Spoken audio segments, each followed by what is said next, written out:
They are somewhere. Hey, Justin, shut up. How dare you point out the thing that I knew I was forgetting? Undestined, part 1. Hi, everybody. I read that message right as I clicked the button to switch us over, so now we're just doing this live on stream. I'm sorry. I appreciate you, Justin. I didn't mean to tell you to shut up. How's everybody doing out there? Everybody have a good day, a good Wednesday. It's Wild. Wednesday. It's a Wednesday, my dudes. It is. It is. No, you're good. It's not your job. It's literally my job. And I didn't do it. So thank you. All right. Now it says what it's supposed to say. And it says some stuff. Hi, everybody. Welcome. If you are joining us for the first time, we are live from the apocalypse. If you've not caught us before, what we do here is we play tabletop role-playing games to raise money for charitable causes and good organizations. And right now, we are raising money for the International Rescue Committee. The International Rescue Committee is a fantastic it's a fantastic disaster relief organization. They are active in over 40 countries, including the United States of America, among others, and they are doing some really important and really good work. They've been around for like 80 years. So we are very honored to be raising money for them. We are pretty well over the halfway point for our goal of $2,000 at this point, and after that, we'll find a new organization to benefit. But the way that we do things here is we ask that if you like what you see here, instead of doing the normal Twitch stuff of like donating or giving us bits or whatever, or subscribing, that's the big one. Don't do that stuff because Amazon's going to take most of it anyway. Instead, you can hit !donate in the chat, and you can take the $5 or the $6 or whatever you would have given to us that we would have only gotten half of, and give it directly to the organization instead. IRC. So if you click that link, you can follow it, you can donate, and if you do that, the McElroy brothers will interrupt whatever I'm doing, and they will scream at us. And it is true. Bezos is going to use it to buy the new Pokemon game, and he doesn't deserve it. He doesn't deserve the sexy professors. He's done nothing to deserve the sexy professors. We barely deserve the sexy professors. Anyway, yeah, that's the thing. You can donate, and that would be great. And oh no, is it also sticking people in emote chat hell? No, those are off, it says. Oh, all right. If you're having that issue, refresh, I guess. And if you want to subscribe, we literally cannot stop you. All of our Twitch payouts go to support the channel. If you do that, though, be aware, Brendan Lee Mulligan will kill a dog. And so just choose wisely before throwing your subscription that way. And, ask yourself what you can live with and still be able to sleep at night. Cool. All that being said, this is going to be Undestined. This is a Digimon game as a counterpoint to our normal Pokemon content. We don't just make Pokemon content, but we do make a lot of it. And we're finally getting to dip our toes into the superior small monster franchise of our childhoods, Digimon. This system is one that I made. I'll probably talk about that a little bit more in a second, but if it's rough or it sucks, I was going to say don't blame me, but I guess literally you have to blame me. I made it, and it's my fault. So that is that's that. Let's meet our friends that we have who came aboard for this wild venture. We usually go in alphabetical order, so Andy, sorry to put you on the spot, but if you don't mind. God, how could you do this to me? It's too late now. I already made you big. Hold on. Oh, jeez. I gotta follow. I realized I wasn't following your Twitch account, so if you get a notification, that's me. Hi. Hi, I'm Andy. I'm a hero of hearts on Twitter, Tumblr now, Instagram, apparently the dark web. No, wait, that's not where I'm. If you watch stuff, that's not me on the dark web. That's Grayson. You can find me as a Dungeon Master on Christmas Saving Show. We have episodes that come out usually every other Tuesday, but And the opposite Tuesday comes out on our YouTube channel. Boy, what else am I supposed to say? I mean, as I'm much or as little as playing- you want. God, I'm playing our resident goggle kid, AJ, and I hope you're ready for me to be stupid, sporty, spice. Something else that starts with S. You nailed it. You stuck the Yep. landing. All right. Good work. Free me from my prison. I have shrunk you down. Jamie, that's you. Hi, I'm Jamie Carbone, a comedian based out of the Pacific Northwest, who also you can see regularly every other Sunday in Academy H playing the indescribable Danny Carseat. But today I am playing Daniela Ella Bistol, a take on the meathead kind of anime sidekick, who instead of being a big brawny man is a frustrated young lady. Perfect. Aren't we all these days, honestly? And Liz. Hi all, I'm Liz. I am also in Missing Numbers. Basically, if you see anything on the channel involving small monsters, you're probably going to find me and Will there in some form or fashion. That's the brand. At risk of damaging my own brand, I do not disagree with Will's statement about Superior Monster franchise, despite my own Pokemon TTRPG. And yeah, you can find me at Iron Echo Games on Twitter, as long as that lasts. iron-echo-games.itch for anything I've made, including my own Pokemon game. I have not made a Digimon game yet. And I am playing Victoria. And as she would put it, Victoria, not Tori, not Vicky, Victoria. And if you can tell from that, Victoria's a little intense. She is very goth and very confident that she has the entire world figured out in her, strong 13 to 14 years of age. I'm pretty sure I've met this kind of girl growing up. Same. So say met and fell in love with. Mood. There's a camera. All right, cool. Hi, everybody. My name is Will. I'm one of the GMs and the organizers for Live from the Apocalypse. I do a bunch of stuff here. I run Class Reunion, which is our 5e game that is normally about 4 high school students from Ohio who fell into a fantasy world and have been trapped there for 10 years, which is currently on a brief hiatus as we tell the side story, Class Reunion Winter Break, that is set back on the earth that they are from in the town of Avalon, Ohio, and follows a different group of heroes, ? They're doing some things. They're making some choices. I also run and edit and stream Academy H, which is our Masks actual play game that we edit into a podcast. You can find that on all of the podcast platforms. I play Julian Rue, the ex-Team Rocket member turned chef in our Pokemon TTRPG Missing Numbers. I am Fletcher Bain in our other podcast that we recorded during the pandemic, Monster of the Week one called Cryptid Community College, set in West Virginia, which you can also find on Live from the Apocalypse. And I made this game because I had too much free time. Obviously, this system is called Nightlights. It's a system about children's media and how the best of it deals with the actual pain and fear and awful things that are very real realities that kids have to deal with, except it plays into the power fantasy notion of it all, where in Nightlights you have a guardian creature that protects you and helps you fight against the externalization of it. And we're using it to play Digimon. So that's how that's going to work. So again, if it sucks, I apologize, but it's a work in progress, and this is the first playtest of it, and I'm very excited about it, and I'm also very nervous about it. Anyway, that's enough for me. Cool.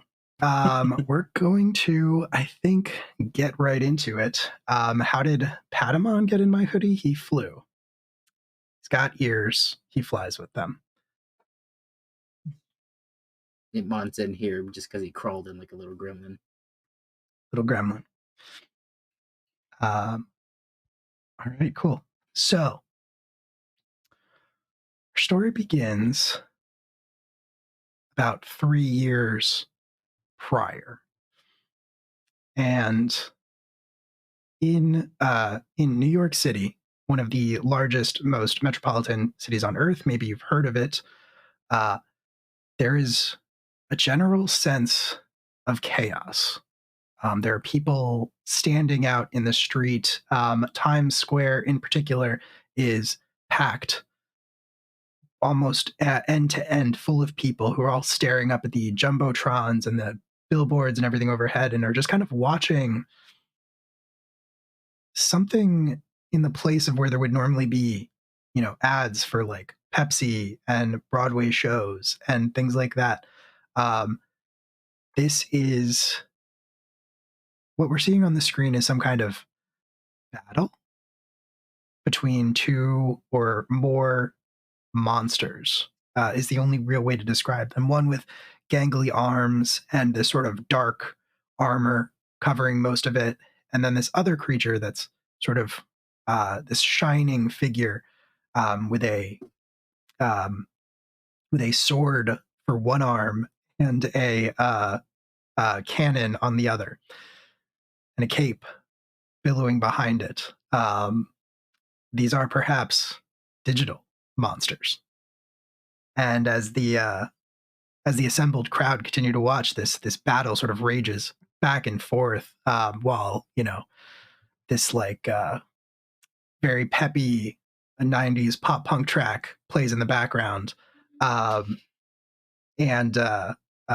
sorry we couldn't secure the rights to the Digimon soundtrack. We'll work on it for next time, but you have to use your imaginations. They're shouting these attacks. They're shouting these attacks back and forth, and just generally battling each other. And moving away from Times Square while everybody is sort of staring up at that,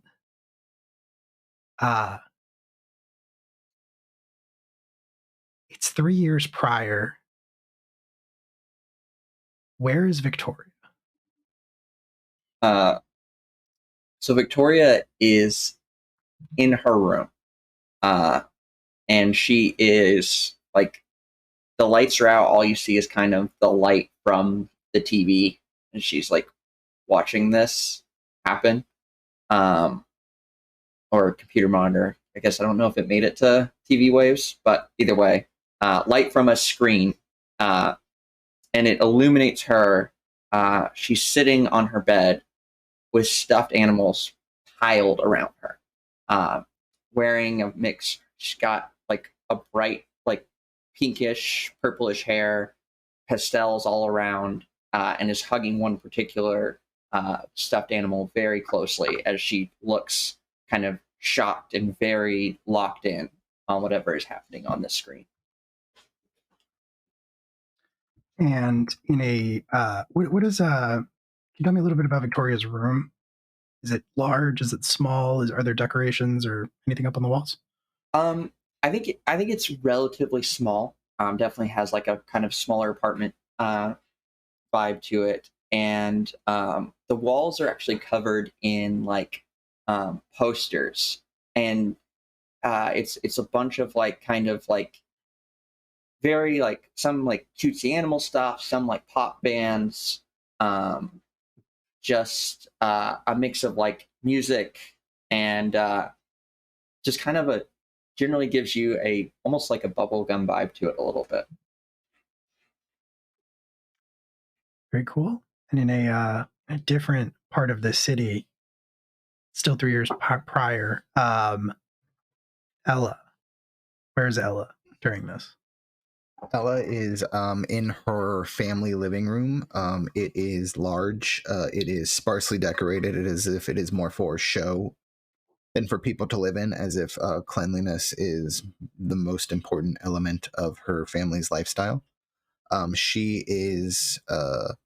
was watching on a large computer screen, Evo 2000 of people competing in Street Fighter, because she is dressed like Sakura at the time with short cropped hair and a headband.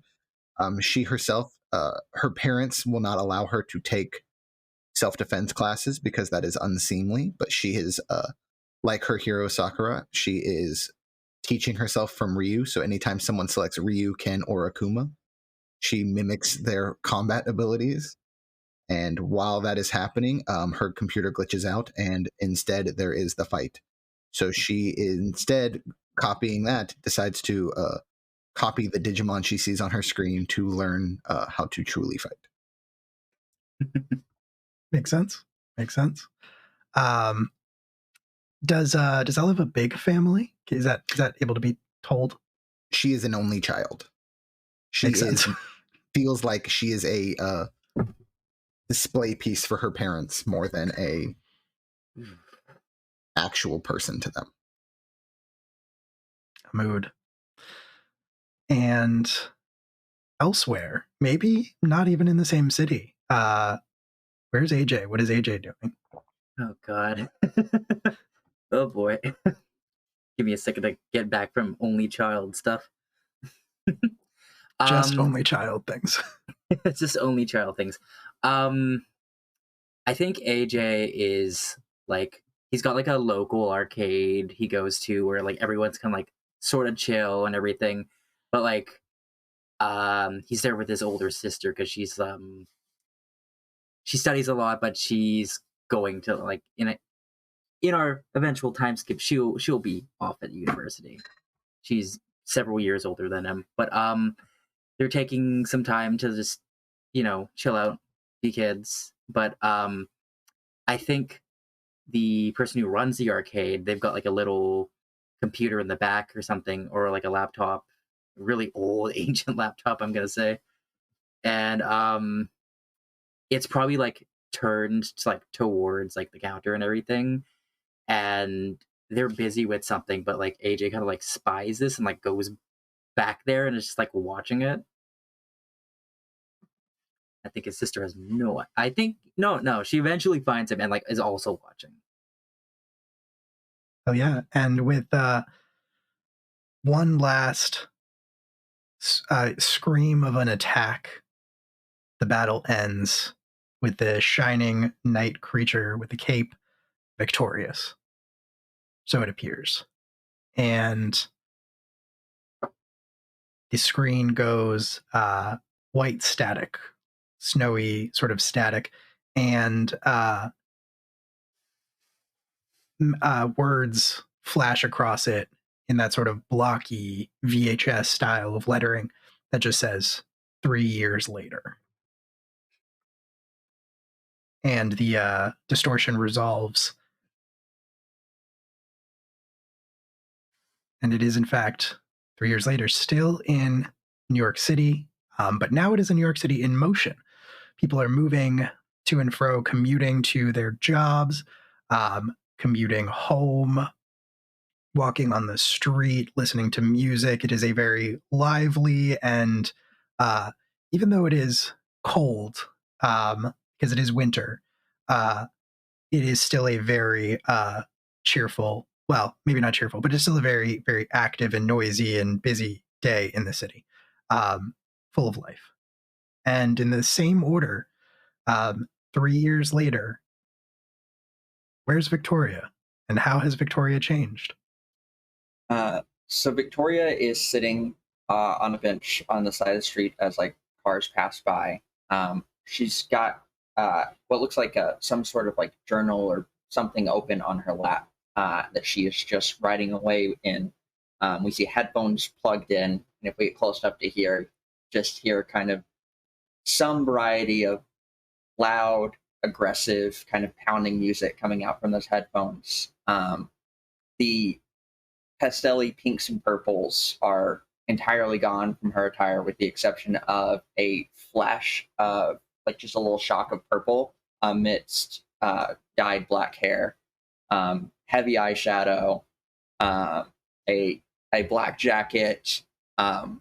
She has somehow, whether through pushing parents or whatever, has managed to not only have hearing relatively normal, but also a nose piercing, and and she is just scribbling away as she seems to be completely tuned out to the world around her, focused on whatever she's writing. All right. Between just us, what is she writing?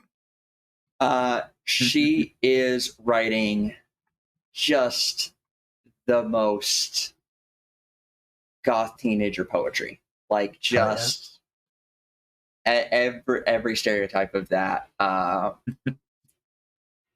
And I also forgot to mention, as I'm sure everyone assumed, big black boots. Naturally. Yeah. But important to note. Yeah. All right, perfect. Across the city, Ella, 3 years later, what do we see? Ella is on a local playground that she is doing her own insane version of CrossFit on. The CrossFit does not, I don't think, exist yet at this point, so she is doing her own. What she thinks, flexible. Yeah, basically she is working on working as many muscles as she can. She has started puberty and has shot up from being kind of a diminutive child to more of a beanpole that is not like beefy, but is all muscle, kind of like a gymnast or a swimmer kind of body. She has, her hair has gone from the kind of bowl cut that children typically receive to unkempt and wild, and as if she has not combed it in days, if not years. And she wears a black running pants, just like track pants, a open karate gi top, and a blue tank top underneath. And her arms are covered in bandages because she saw it in a movie once and she thought it looked cool. She was right. I'm pretty sure this kid could kick my ass as an adult. I mean, same. Presumably, you wouldn't fight a kid, so just by default, really. See about that. Hopefully. And even though AJ wasn't in New York City 3 years ago, where's AJ right now? AJ's in New York City on vacation. They're visiting him and his family, his mom, his dad. They've come to New York to visit the older sister while she's at university. I think while the parents are like figuring out some stuff, AJ is just going meandering. He's going sightseeing. Absolutely dangerous, but hey, it's what, the early 2000s, the 90s? I don't know anymore. Who knows? Honestly, it could be. They probably think he's like back at the hotel room, but he's like escaped. He's like gone on a little adventure, probably watched Home Alone, and it's like, yeah, I know what I'm doing in New York City. Oh boy, I thought about this on the drive home. He's got some bad style choices. He's got like these like black cargo shorts with like orange accents. They're kind of stylish, but like he's got bright blue sneakers with like red flames on them.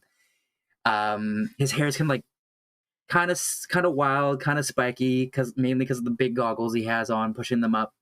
He wears I don't know if you're familiar with it, but there's a specific type of like Asian market bad English t-shirts that usually have like some sort of weird graphic tee thing and then like something that is spelled completely wrong on it. He's got a tennis racket hitting like a flaming soccer ball, and it says volley under it, but the Y is a G, so it's volley. And then just to top it off, he's got like a really thin, like, I wouldn't say it's like a hood. It's like a zip-up hoodie kind of, but it's like really thin fabric. But it's that like old style of like button-up shirt that like everyone had in the 2000s, where it's like some weird pattern and there's like flames on them or skulls or something. He's got like, it's dark blue, but it's got like bright blue flames, and then on the back there's like a star with like a smiley face on it. And he's just walking around New York being like, where can I find some action? Where can I, what are these cool sights I need to see? Will he get lost? Oh, that is a good question. And I think that the odds are probably not in AJ's favor as far as getting lost or not are concerned. But as you are wandering through the city, taking in the sights and everything, where is your Digimon partner? Did you leave him back at I your? think Spotamon, this like sort of light blue armored little white lion guy, I think he's either like on the rooftops or like in the streets, making sure I'm like being protected and I'm not being like accosted by like adults. And I think So just kind of like, I'm picturing like just kind of like ninja leaping, but staying out of sight just to make sure that you're actually like safe. Cool. I think he does get me a little bit into trouble though, trying to like get a snack. Very cool. Okay. And so just rolling with that, I think. So you're AJ is trying to get a snack, like you mentioned. Do you have money? I guess would be the most important question. I have an allowance. Okay. All right. Perfect. So you can duck into like a bodega and pick up a snack, and probably not attract too much attention. I'm gonna say that as you are checking out, there is a bodega cat sort of curled up on the counter. This like big, old, rough-looking New York City ginger cat that like hisses at you and arches its back. And I think you hear sort of a rush of wind next to you as Spotamon sort of like slides into place kind of behind you with like one hand. Spotamon has a sword, right? Yes. Yeah, like one hand on the sword, kind of ready to draw it, but like not actually doing it yet. And it's just kind of like staring down the cat. Oh, well, hey, do you want me to talk? Do you want me to role play? You can. Yeah, cool. I mean you can do whatever you want. Right now your partner looks like he might jutsu this cat. Whoa, hey, it's just a cat. Here, take your chocolate bar that I can't say a name of. Now you're getting it. Very important we avoid brands in this game. Here, just take your like redacted snack. Perfect. And you get the impression like Spotamon clearly sort of like on edge still. Sort of a brief side note, it's a little tricky with like you obviously playing the kid and also having the Digimon partner. And I'm happy to jump in and like play the Digimon partner when it is a relevant moment between the two of you. Generally speaking, it's up to you if you want like your partner to jump in and say something, or obviously like during battles and things like that, you'll be controlling them, making decisions for them. But like for the purposes of this, in this case, I think your partner, just kind of looking at the labels, your partner is reticent to break eye contact and is like, it says very earnestly, one of us will have to back down and it's not going to be me. Am I gonna make this cat fight my dick? Well, maybe I grab on the spot. I'm like, maybe we'll just go to the park or something. I just start taking my Digimon away. Yeah, you see like the owner of the bodega sort of like coming up the aisle from where he went to retrieve like I don't know, some like change rolls for the till. And you drag your Digimon out of there before they can get in any trouble. And as you pull him out, Spotamon's definitely like under his breath, kind of like, I could have taken it. I could have. I know you could have, but I don't think this is a fight we need to really. Cats are tough. All right. We'll save that for another battle. One day. I'll train and I'll return here one day to prove myself. As you step outside of the bodega, I think you hear. Oh, what a day! What a lovely day! Hey, thank you so much for the raid, Chase the Ghost. We appreciate it so much. Welcome on in. I hope you had a good stream. Hi, Cassie. Welcome. We are playing Digimon. We're playing a Digimon homebrew game. It's a playtest of a system that I made, and it's called Nightlights, and it's fun, and we just got started, so you're just in time. Hope you stick around. Also, if you're not familiar with what we do here, we raise money for charity, so don't subscribe to us or give us bits or any of the normal stuff you might do. You can follow us. Please follow us. But if you like what you see, just donate to the International Rescue Committee instead. And we would appreciate that very much. And alerts will happen, and it'll be a good time. Thank you so much for rating. And I hope Yeah, Justin, fucking Hope grip your it, stream was grip it, good. baby. Slop that down, Thank you so dude. much. Shit, yeah, dude. Crack Thank one you so for the much, big Gigapets boy. Deep Lore, for your donation to IRC. Great name. Gigapets Deep Lore. That'll be the next stream. We'll do a Gigapets game. We all Yeah, remember let's go. Gigapets, right? We'll do Gigapets, and then we'll do like that Digimon ripoff thing where you scanned the barcodes in grocery stores, and sometimes they generated monsters. We all remember that thing, right? Vaguely. Yeah, I don't had know it. what it was called. I had it too. I've already thrown down the gauntlet for Monster Rancher 2. Yeah, let's so. go, Monster Ranch. Monster Rancher. It's in the disc. And sick. Awesome. Thank you so much for following. Thank you so much for rating. We appreciate it. So as you step out of the bodega and narrowly stop your Digimon partner from picking a fight with a cat,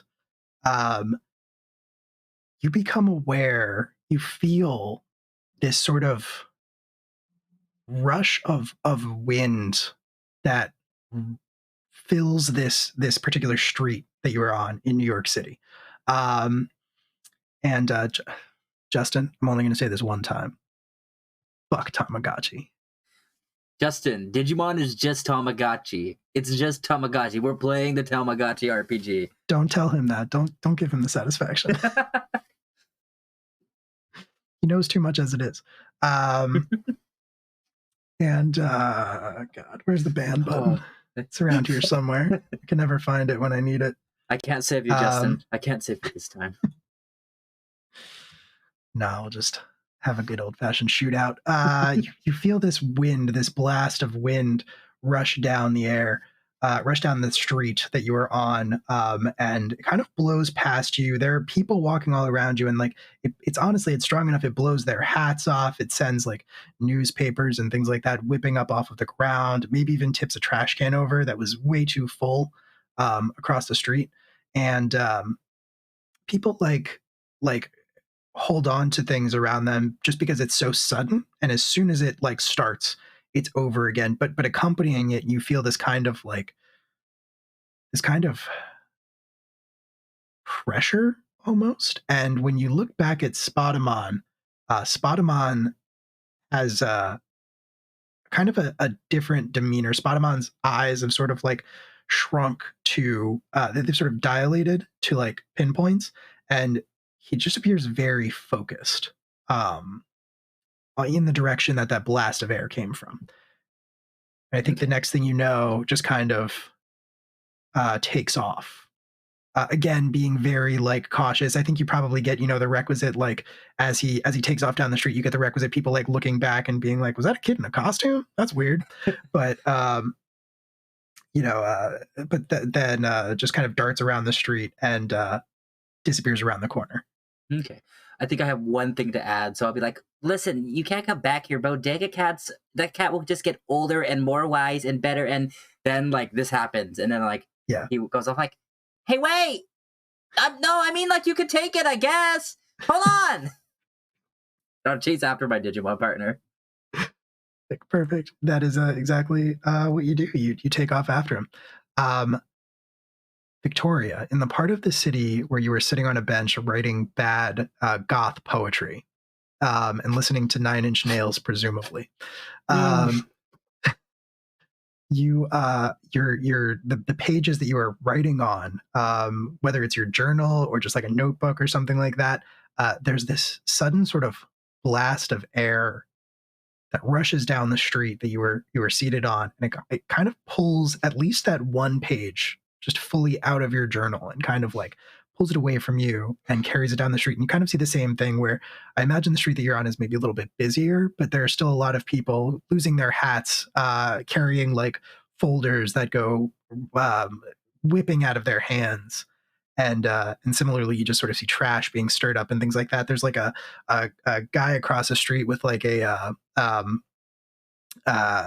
what do you call it? A leaf blower. It's winter, but like it's the last vestiges of the fall foliage falling down, and has like created this very nice pile with a leaf blower. And then all of a sudden, there's this blast of air that just like completely ruins it, sends the leaves all over the place, and he just throws his hands up in frustration, throws the leaf blower down on the ground, and storms off. I think I chase after after my page, trying to catch up to it, because I clearly have to get home and put that up on LiveJournal later once I finish it. So I really do. I am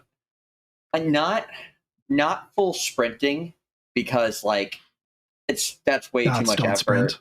Yeah, so it's more of just like a very like kind of brisk walk with like that kind of like occasional where you speed up to like a little bit of jogging, but then like slow down before anyone could dare see you like putting that much effort towards hurrying down the street after it.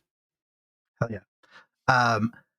Yeah, you have 19 people waiting for that poem on your LiveJournal, and so you really have to save it so you can post it. Question: is your Digimon with you? So he's not supposed to be with me at all. He's supposed to be at home.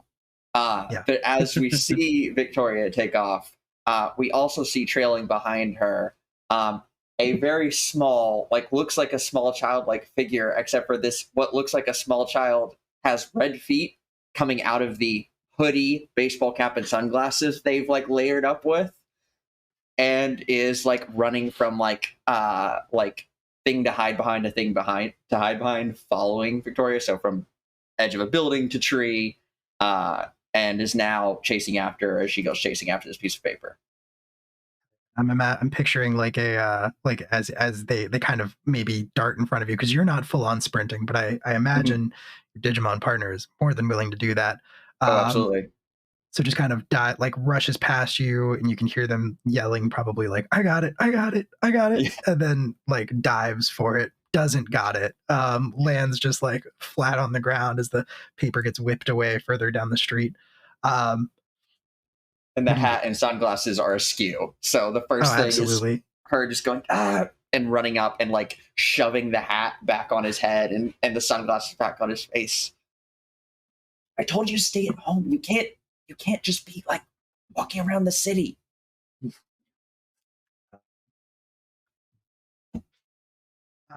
I'm sorry. Have we met, young lady? Yeah. The hat fell off. You have red pointy ears. Like the gig's up. Darn like it. Hershey's ears. Just fine. Help me get back the paper, and then I gotta go home soon anyway, so I'll walk you back to make sure you actually go. But let's just go try and catch that. Cool. So yeah, you can still see it from where you are. I mean, the blast of wind pretty much died down as soon as as quickly as it started. Even despite your request to be more low key, your partner still kind of like dives for it again, but kind of freezes as he's reaching to pick it up. And just kind of again is sort of staring in a direction. And as you approach, just your partner once again, but way more seriously this time, takes off full tilt. But I think this time with so little concern that like he leaves the jacket, the hoodie like behind, like it just fully like slides off of his body as he leaps into action, and the hat goes flying off and the sunglasses too, and you're just left with your partner, your Elecmon partner, just like bounding down the street, maybe emitting like a low sort of growl, which is very out of character. Yeah. And I think this does like catch her off guard enough that like there's definitely like an and then so like does actually start to run after him. But like grabs the like all the disguise stuff and like shoves it into a bag as she's running to like put back on when she catches up to him. Yeah. And so you're just racing after and turn a corner very similarly. Okay. And in that playground, Ella, are you in fact doing rope slams with jump ropes that have been tied to like a pole, as Chad suggested? Yeah, she's doing her best. She's not sure what muscle it works. She just knows it feels good. But right now she's doing one-armed push-ups in the gravel because it adds some extra toughness. Definitely. It's not exercise if you're not suffering. Exactly. If she's not hurting, it's not worth it. Yeah. Oh. So true. So yeah, as you were doing one-armed push-ups in the gravel, actually, and this is probably very infuriating for Ella, there's this sudden blast of like force that washes over you, and like you were doing, I imagine, pretty good job at doing a one-armed push-up. But it unstabilizes you or destabilizes you just enough that you fall over. Is the force from her Kokuomon or is it the wind? I think it's the wind. Is your Kokuomon nearby? Yes, he is sleeping on top of a jungle gym. He is the opposite of work. He is very lazy. He's got the big old anime bubble from his nose popping as he relaxes. He also, no disguise. Ella does not care if people know that she has a Digimon.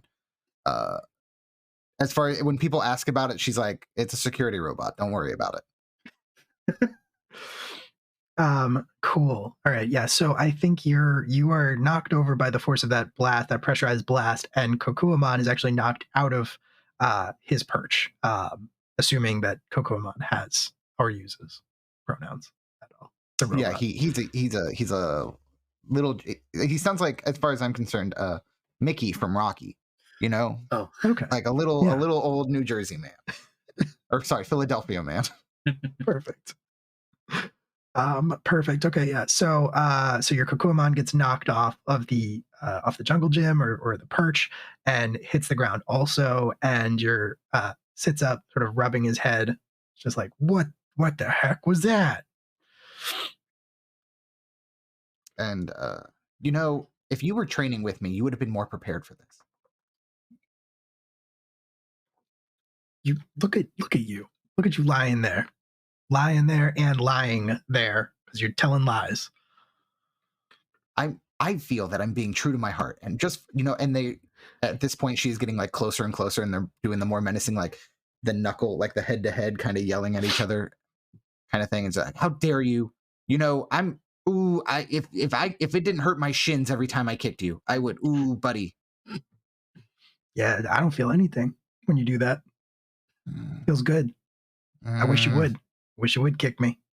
And then she will, and immediately start to cry big old anime tears. Yeah. As your Kokuomon laughs with no remorse.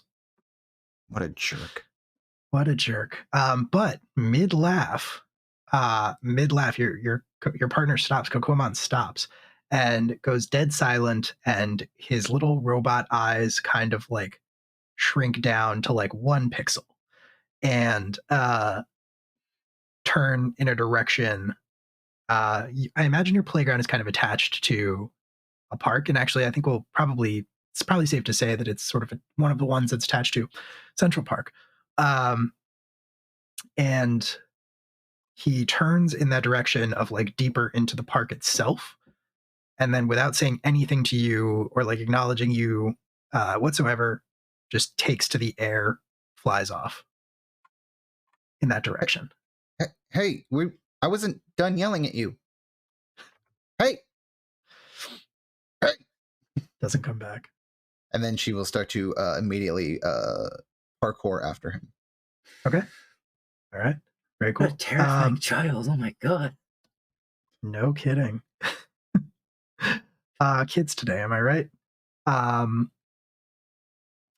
Cool. So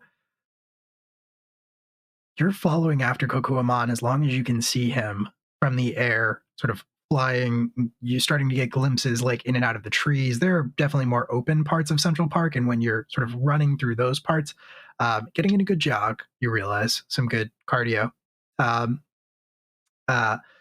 you can kind of see Kokuamon like darting in and out of view, and you just keep heading deeper into the park and into sort of the like wooded portion of it, because the foliage gets pretty dense at parts. And after maybe like 30 minutes of this, you're literally just sort of like climbing over fallen tree branches into a part of the park where, as far as you can tell, there is no path. You're just like climbing over things and like trying to keep your Digimon in view. But eventually you sort of break through all the dense trees and things around you, and you emerge into a clearing. But it becomes obvious to you that it wasn't a clearing at some point, probably in the relatively recent future. It looks like everything around here has kind of been knocked down. Trees, and you see some like large boulders and stones and things like that have been pushed and are like, they've pushed up like furrows and things. And in the middle of it, maybe the source of this, you don't really know. Sticking up out of the ground, there is this sort of black spire like object. It is not clearing the treetops, but if you get a little bit closer to it, you can see that it looks like that's actually because it is partially maybe like submerged in the ground. Like not all of it is visible above the ground. You can see there's maybe like a small crater around it. But as you take note of that and you sort of see Kokuamon landing in front of it, you see like two other figures enter this same clearing from like opposite ends. So like you're coming in from one and you're kind of forming a triangle between the three of you as they also emerge from the dense underbrush. And you see looks like did we establish how old Ella is? 13. 13. So you see like a goth girl about your own age, and then a boy wearing glasses, looks like younger than you. Both also chasing after Digimon. One of them a little blue bear with a sword, and one of them an Elecmon, a little red feather-tailed creature that runs on all fours. Ella will eye them suspiciously and take up a slight defensive pose, but not say anything. Victoria and AJ, you see similar things as you've followed your Digimon this entire time as they've been racing here, and they all kind of stop kind of equidistant from this black obelisk-looking object. And you see a girl on the other side from you. Well, you see, all of you see each other. I don't think Victoria acknowledges the other two or the Digimon at first at all. It is purely like looking at Elecmon like, what was that about? You can't just take off, drop the costume. Like, what's going on? As you address Elecmon at this point, I think he kind of like shakes his head and kind of like manages to like sort of shake off whatever it was that he was hearing or whatever it was that was affecting him, where he kind of went a little bit, I don't know, feral, and looks around and is like, how did we get here? You tell me. You're the one who took off running. You were supposed to be at home. Then you went and found me, and then you just took off down the street, left your costume behind. Well, I couldn't leave you unprotected. I mean, you kind of did. You just took off running. Not on purpose, though. Danger lurks around every corner. I mean, is this danger? Seems like weird architecture. Maybe. Could be. Yeah. Probably merits further investigation. Hey, maybe they know something.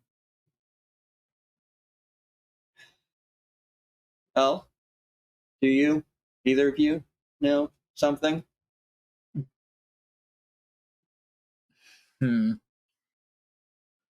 Hi. No, I don't know a single thing. Yeah, seems about right. What about you? I know many things in the art of war. Great. Useful things? According to my father, no. How are you somehow edgier than me? You know what? I like you. Thank you. I like your outfit. I like your boots. They look good. Thank you.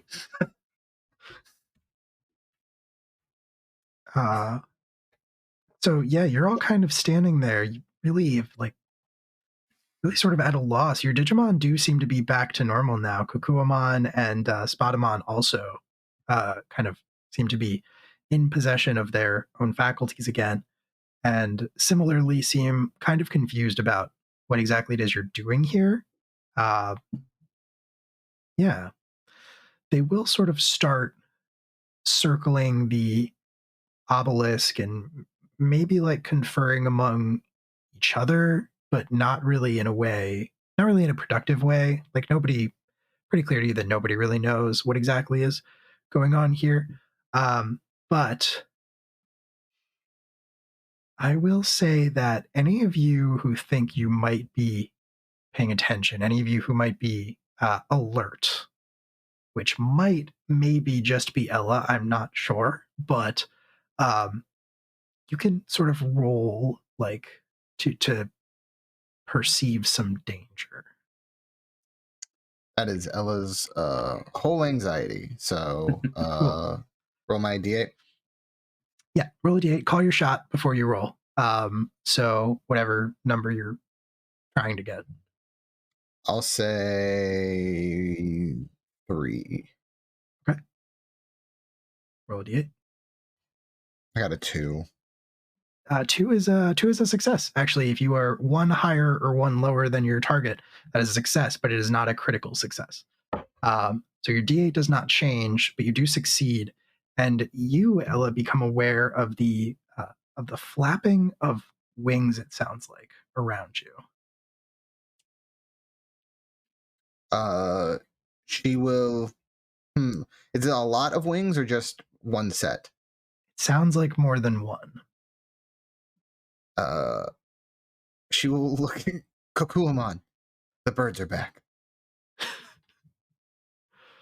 And being familiar with this, Kokuamon kind of casually waves one like claw, a mechanical claw, dismissively at you.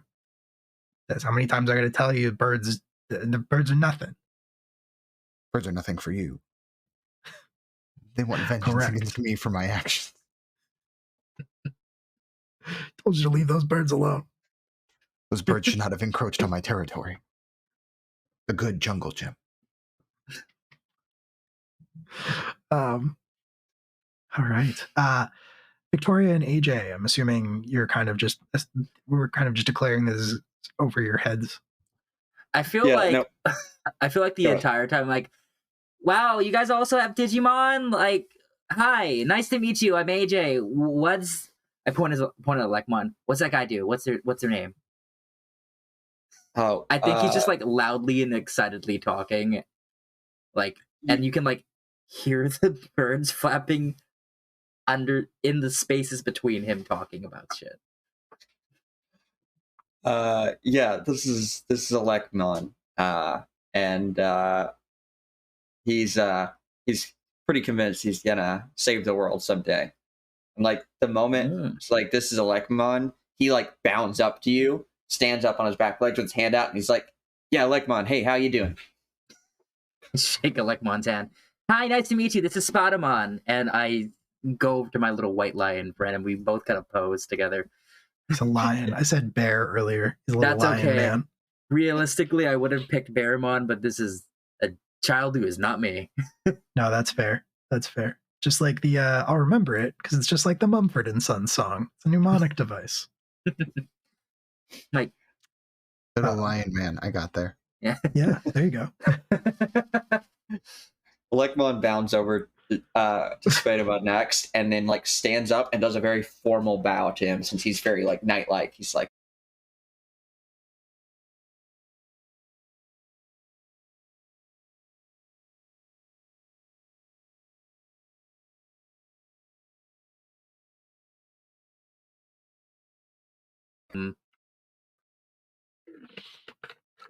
I think he bows back. That is only correct. As is only good and correct. Okay. The flapping at this point has gotten louder, and I think it's reached the point where you can't really ignore it anymore. Ella, I imagine you're kind of turning in place, and you're looking out, trying to find the source of this.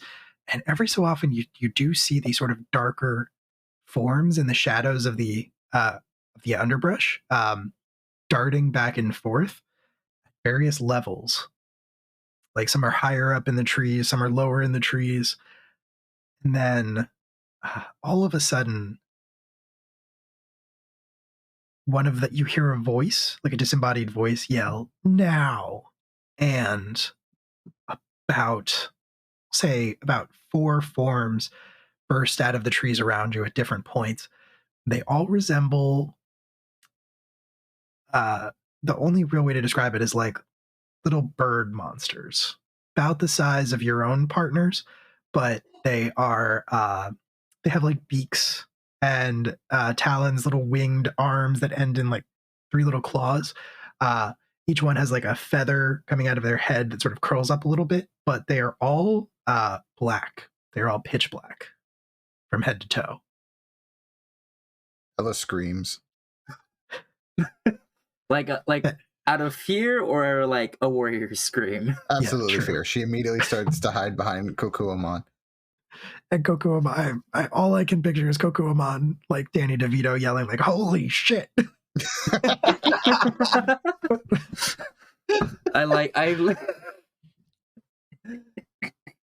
feel like Kokuamon has to be voiced by Danny DeVito in this. But yeah, that's if you can't voice Detective Pikachu, this is his silver medal. Exactly.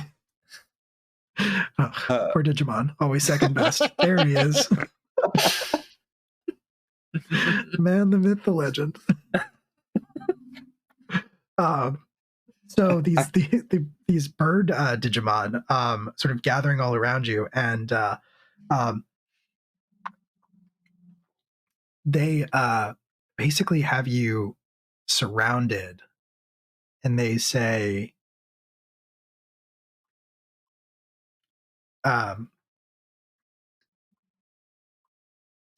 they're hovering in place, and they're saying to you all, actually, they're not addressing the 3 of you at all, but they are addressing your Digimon, and they say, "Brothers, have you come to join us?" One of them is saying this.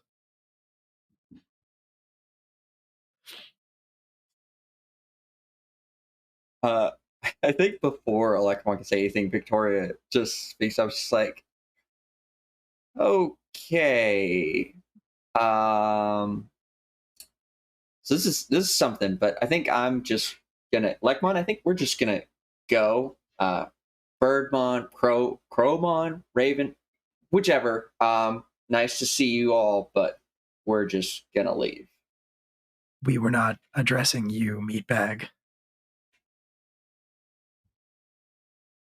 Hey, that's not really nice to say that to somebody. Well, we're not very nice. Some of us has very strong meat. Spider-Man, you know these guys. Are they bad? I feel like Spotamon's probably just like no to the first question and pretty clearly yes to the second one. But the bird, the Biomon, it is a Biomon, but it is sort of a dark Biomon. All of them is going to continue talking and once again address your partners and is going to say, surely you felt it. Surely you felt the call to this place. Or else why would you be here?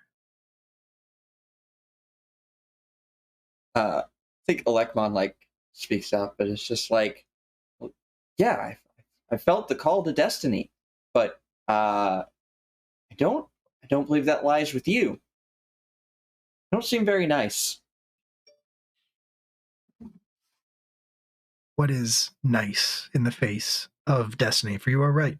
You are called here for a purpose. Our Lord slumbers at the bottom of this chasm, imprisoned by this dark object of power. We protect it until such time as he is ready to rise. What's the name of your lord? Which one of you is asking? I think Alekmon. Alekmon. They will say, or the one that is talking so far will say, our Lord has a name that is so ancient and powerful we dare not speak it. I mean, that doesn't sound like a good guy thing to say. I'm just going to be honest. Look, we definitely know it, okay? Stop pressuring us. We know it. It's okay if you forgot it. People forget We things. we didn't forget it. Shut up. I'm sorry. You know what? I'm starting to think you're not here to help us at all.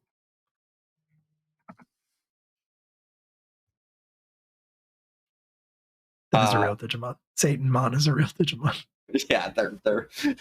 There's That's like, what I was leading to, because I figured it was gonna be like, yeah, it's Ultra Demon Devimon. Oh yeah, clearly a good guy. Yeah. Yep. It's Apocalypse Wilmon. Alekmon's response is, well, if we're not here to help you, stands up, puffs his chest, we must be here to stop you. And like you just hear Victoria in the background, like head in hands, just A challenge, I see. Very well. We accept. And the Biomon start to circle you, all four of them. One of them, the one that has been talking, is going to kind of like unleash a gout of like deep red, almost black flame from its beak that kind of like arcs out in a spiral and is going to, maybe purposefully, you're not sure, hit the spot where Lekmon would have been standing if he didn't dodge out of the way. But now we're going to determine our acting order. I don't believe any of you have a D4 in battle, correct? No. No. I got a D6, but I also have Okay. a D6. D8. Does Lekmon is a D8? Okay, cool. So then Ella and AJ, you're going to act first in this particular fight as the Biomon start to surround you. And so Kokuamon and Spadamon will be able to sort of leap to your defense and do whatever it is they want to do. Between the two of you, it doesn't really matter who is going to go first. I feel like because we're very scrappy and reckless, I think me and Spadamon are just gonna leap into it. I'm just like, like, you can't let them show you up. You have to train against these birds so you can go back and fight the cat. The cat. And suddenly Spadamon is just seeing red. This is good. This is like I feel like that's a good counterpoint to like the discipline of Ella and the laziness of Kokuamon. So Spadamon is going to leap into action. What does Spadamon do? God, what is Spadamon's attacks? I think just something with a sword. Probably. Seems like a good call. I will say that since you are entering the fight, your bond with Spadamon is going to kick in, and you can set your charge die at Oh, yes. 20. Let me find where I put my charge die. This one. Okay. Do have to Charge. point out it would be incredibly on brand for Digimon to have the sword the entire time and then have none of his attacks use the sword. God, That is yeah. He can. That would be Okay, very on brand. I'm leaving it out, but he can turn into a sword, which we'll maybe get to that. Maybe he'll turn into a sword. We'll see. He can't wield himself. He just turns into a sword. It's like laying on the ground. I mean, if it works for Megatron in like the Yeah. original Transformers, Turning into a gun is different than turning into a sword. you still lie on the ground until somebody picks you up and shoots you at somebody. I Okay. mean, that's fair. So how do you want me to go about doing this? Well, I think So, I'm- go ahead. Well, I was just gonna say, if you're attacking, you can give your name an attack if you want to, and then you would roll battle. If you want to use one of your action cards, you can. I Okay. do notice that you have sort of compensating, sort of overcompensating. If you want to use that, it does cost 2 charge. Yeah, But just that is fucking rip that it, is up to rip you. it, baby. Thank you so much Slop for that your down, dude. donation, Crest Yeah, of baby. Dankness. Crack one for the big boy. We appreciate Love it. that. That's a good crest. That's maybe the best crest. I think for now, Spotamon is just going to use Blue Brave, and it's just his little knife kind of glows blue, and he kind of strikes out at one of the Biomon. Hell yeah. I think he like Um, kind of like bounces back and forth and like goes in for a slash. Sick. So you don't have to spend any of your charge die, just roll battle. So call your shot and then roll it, and we'll see how you do. Okay. Remind me with labels, are we adding like anything at all, or do I have to say I'm adding? You are not adding anything to your base roll, but you can use your labels after you roll to either Okay. raise or lower your number if you can make your labels apply in a relative way. And these would be Spotamon's labels. Good thing one of his labels is sword. It's true. Although you did say knife. I'm just pointing that out. I'm not going to be a stickler okay, for okay, it, but okay, I'm just okay. saying. It is a sword. It is a sword. Okay. He takes his sword. I'm gonna try and hit a 4. Okay. Hey, nice. Did you get a 4? Yeah, I got exactly a 4. Hell yeah. All right, cool. So you're gonna crit. You're gonna do 2 hits to this Biomon. And you get to shift your battle die from a D6 to a D4. All right. Cool. Yeah. Very cool. All right. So so what does that look like? As you said it glows blue and you lash out. You definitely hit the Biomon. I think he like kind of like leaps back and forth and like goes up to one and kind of like, if it's 2 hits, he kind of like slashes up and then slashes down again. Forms like a little A. Yeah. So the Biomon is not able to get out of the way in time. The Biomon gets cut by your knife, but obviously this is a 4Kids localization, so there's no blood or anything like that. And the Biomon kind of like throws itself backwards, still maintaining flight, not flapping its wings. It's kind of confusing. Why does it even have wings? But it throws itself back, but clearly is off balance and hurt. Maybe one of the wings is like not moving at all, just kind of hanging there, a little bit useless.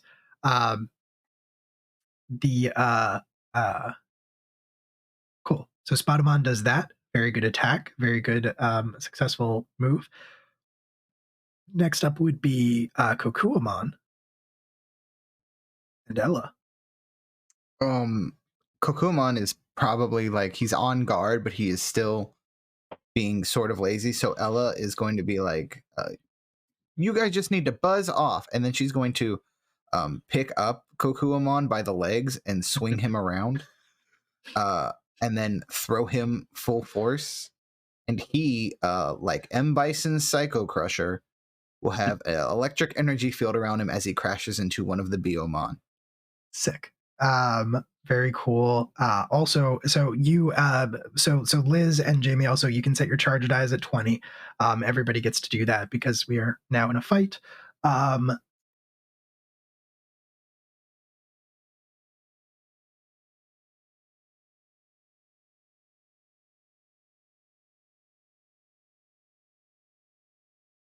we did go down to 2 Okay, I'll change for mine. each thing. All right, cool. You're good. But yeah, so your rookie form would have transformation sequence and then one other, and then your second form, your champion form, can have whichever 2 you want. You don't have to worry about taking transformation sequence for your second form.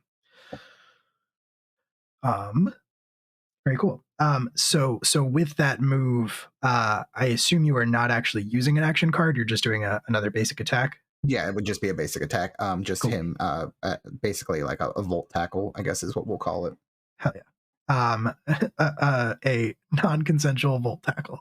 And call your shot and roll your battle die. All right, I'm gonna say, let's say 5. Got a 2. So with a 2, if you can bring 3 of Kokuamon, if you can justify 3 of Kokuamon's labels, you could bring it up to a 5. I could definitely justify electric. Yep. And I said buzz off, not bug off. Damn it. Otherwise, I would try and do Insectoid. Well, he's flying, so I guess. Is he flying or did you throw No, him? he got thrown. And are these virus Digimon? I think they are. I will say that they are. I think Biomon is not, but since these are sort of a dark variant, I will say that they are. Okay, well then data wouldn't apply either because those are weak to virus. I mean, he's a robot always, and it's electricity, so I mean, maybe since it's a robotic attack, I could argue that maybe to bring it up to a near success. Yeah, I would say that you could do that. I would allow electric and robotic to get it there, and that'll be a basic success. So you will do a hit. Are you doing the same one that Spotamon attacked, or a different one? A different one. A different one. One Okay, that was cool. like upright and an enemy that has not yet tasted blood, as Ella mutters to herself. Appropriate. So yeah, you throw your Digimon partner at another Biomon, and he charges himself, I guess, sort of instinctively. You strike the Biomon, and it the electricity does arc, and it kind of like spasms a little bit. Kokuamon, I imagine, does Kokuamon catch himself flying, or does he just fall to the ground? He's used to this maneuver. He would absolutely catch himself. The fastball special, perfect. Yeah, exactly. Awesome, cool. Catches himself and is now flying among all of the other flying Digimon. That Digimon has like circles for eyes, but then like the first one that talked to you is like, get your head in the game and get your beak in the game. It's Digimon. We'll say it's fine. And it shakes its head and then like looks like it's ready to go on the offensive towards you, which brings us to D8 dies for battle. Kokuamon's value doesn't change because you got a near success or you got a basic success. With the D8, Nightlights do go before enemies, so Elecmon gets to do something now. Cool. Is the one who is talking the most, is that the one either of the other 2 hit? That's a good question. If it's the one that Spotamon targeted, sure. But if it's not, then do you think Spotamon would have gone after the leader? I think so. Okay. He's scrappy. He's trying to prove himself.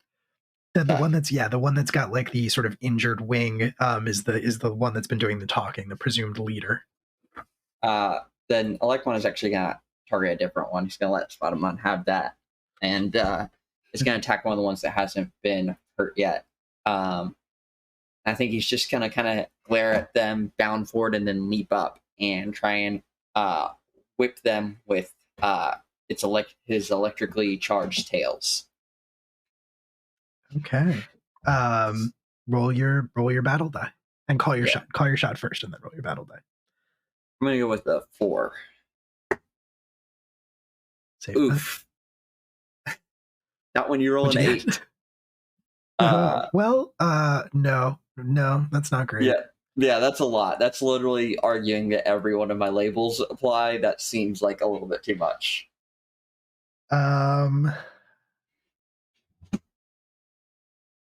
So I don't think Yeah. that one works.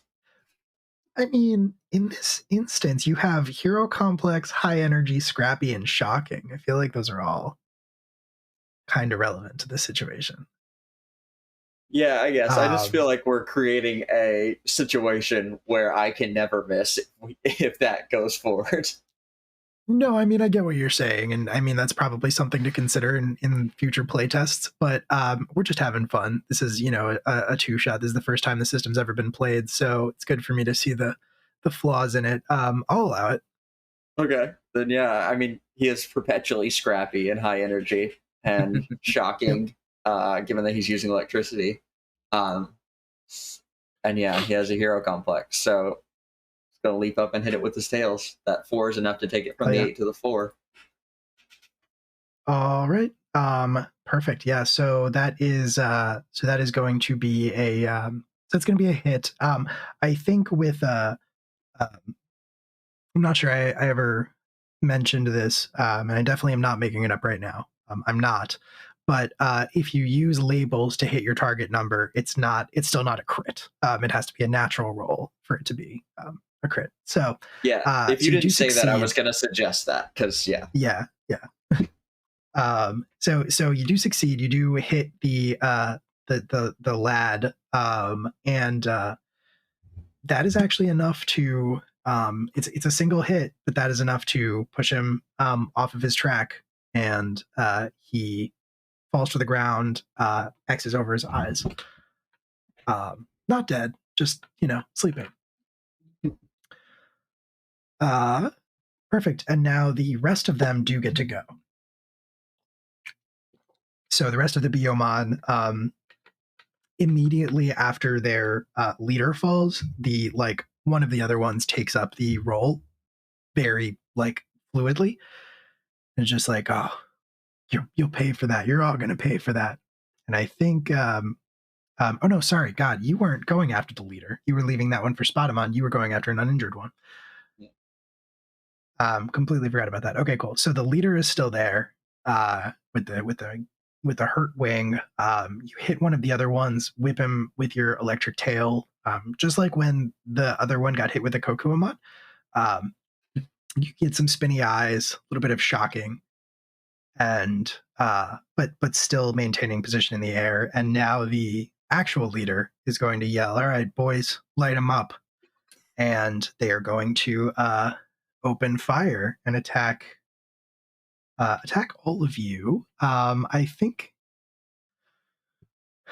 a bunch of them are probably going to go after Spotamon, because he attacked their leader and did a bunch of did some cool stuff. So two of them for Spotamon, I will say, and I'm going to call their shots. The first one, I will say, let's go for a 5. That is a regular success, not a crit, and that is a 5 dead on. So Spotamon is going to have to contend with 3 hits. You can take those to any dice track, or if you took armor or roll dodge, you'd be able to use those action cards. Unfortunately, my Digivolution has roll dodge, but not. Um, So I only get the sort of overcompensation. yeah. Okay, so I just move one of the tracks down, huh? Basically, yeah, you would take 3. So you would go, if you did your battle, which is at a D4, you would go to D6, D8, D10. Mm-hmm. Am I able to divide these up, though? Yes, you are. Okay. For the purposes of this playtest, I'm on the fence about that one. In practice, we're going to see how it works out, but for the purpose of the playtest, I want to see it in action. And remind me, if it gets too high, what happens? So if you have everything at a D12, the next hit you take takes you out, basically, and you can't continue to fight. Okay, I'll take 1 to support, 1 to protect, and I'll take 1 to battle. Okay. Very cool. Which leaves one attacking Lekmon and one attacking Kokuamon. So you get 2 more spiral twisters heading at you. Lekmon, I'll say 3. Regular success, not a crit. And for Ella, so Lekmon's going to take 1 hit. For Ella, I'm going to call 6. That is a 2. So no hits. Kokuamon either just, how does Kokuamon deal with a blast of fire? He flies around it up in the air, just being like yawning the whole time, being like, "That's the best you got." I love how intentional a mechanical bug yawning is. Like, no part of that needs to yawn. Yeah. He's a dick. Yeah, I get it. I love him. I love him so much. Yeah. I don't see that in your labels, but oh, you know what? You're right. I should change. Can I put douchebag as a label? Yeah, absolutely. I'll get rid of. You can put Danny DeVito as a label if you want. Perfect. Also, knowing what your champion form is, I'm just so happy about Danny DeVito as a casting choice. Perfect. Okay. So Kokuamon, you managed to avoid it. Lekmon gets hit by the spiral twister, and that brings us full circle. We still don't have anybody at a D4 because Spotamon took a hit to battle, which means that D6s are up first, and I believe that is still Kokuamon and Spotamon. 1 second. You said Lekmon did get hit? Yes. Lekmon took 1 hit. He is going to... I do have roll dodge. Perfect. Sorry, I believe that is 5. Is that 5 charge? Yeah. So I'm going to spend a 5 charge where it looks like it's going to hit him. And then at the last second, he just does like a hard leap to the side out of the way. Cool. Because someone has spent charge now, you may not need to worry about it because this is a fairly straightforward and low intensity fight. But just be aware that there is also an optional thing that you as the character can do on your Digimon's turn, your Nightlights turn, where you sort of jolt their charge die and add a little bit to it. You add basically the value of your labels. So not your darkness labels, just your regular labels. So if you do I'm calling it jolting right now. I'm not married to that, but if you jolt the charge die, basically you get to add 4 to it on your turn. Gotcha. Okay.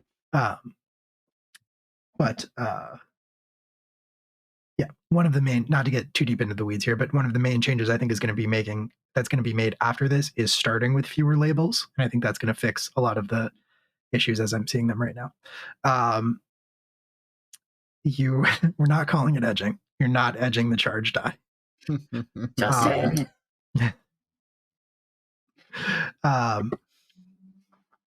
Okay, cool. So yeah, Lekmon gets hit, but you roll dodge, you negate that hit. D6s. So Spotamon wants to keep being the main man of action. Yep. You are good to do what you want to do. I think he sees that Lekmon dodges after he gets hit with 2 of them, and he just brimming with resolve. I have a question. Is it weird if he turns into a sword lance thing and I start whacking things with him? Is it weird or can you do it? Yeah, you know what? Can I do that? You can do that. I'm assuming that is the. Do you think that's the manifestation of the sort of overcompensating? I think so. Okay. I think that makes sense. We lock eyes and I see that my buddy is in danger and I rush in because I'm reckless and I go to pick him up for a hug and he just transforms into this weird lance with a blade on the other end. I love that. I have an important question, which is what does AJ call this maneuver? Because I feel like AJ has to announce this in some way, shape, or form. It seems on brand for him. Yeah, AJ definitely has a name for this attack. I think I called his other attack Blue Brave. I think this is actually Blue Brave. Okay. Very cool. Very cool. All right, it's Bluer Brave Blade. Okay. And I think he pulls up the hoodie with the flames on it and puts the goggles on and just really into it. So yep. I'll use several Spotamon's battle dice and So I'm gonna say. I have And rolled mark a 2 D6. charge on your charge die. Yes, I will. So just going down to 18, right? Okay. So what you're doing with this is you are actually raising the battle die by 1, making it harder for you to hit. But if you do hit, you do an additional hit of damage. Okay, so it's going up to a D4, and then I have to call my shot on that, huh? It's actually going to a D8 because it's harder for you to hit. Yes. But that's the trade-off. That's why it's a cheaper ability card. Okay. Oof. I'm gonna try to hit a 5. Okay. Okay. Hold on. You're not gonna believe me. Did you get a 5? Yeah, I got a 5. I don't know how Hell easy yeah. it is to see that. I believe you, and I can kind of see it. So you're good. So that's pretty huge. That means that your D6 goes back to a D4, and you are doing, I think, 4 hits, if my math is right. No, sorry, just 3 hits, but that's still kind of the most that you can do. So you get 2 because that's a crit, and 1 extra one from the sort of overcompensating. So yeah, were you going after the leader again, or? I think so. Okay. The leader's already in bad shape, so now the leader is going to be taken out. And what I described before with the X's over the eyes and falling to the ground is going to happen. But what does it actually look like when AJ wields his Digimon partner? I think just there's like a spiral flame around him, and he just like swings it in a big arc wildly, and just like probably like uppercuts him, the Beomon, with the sword form.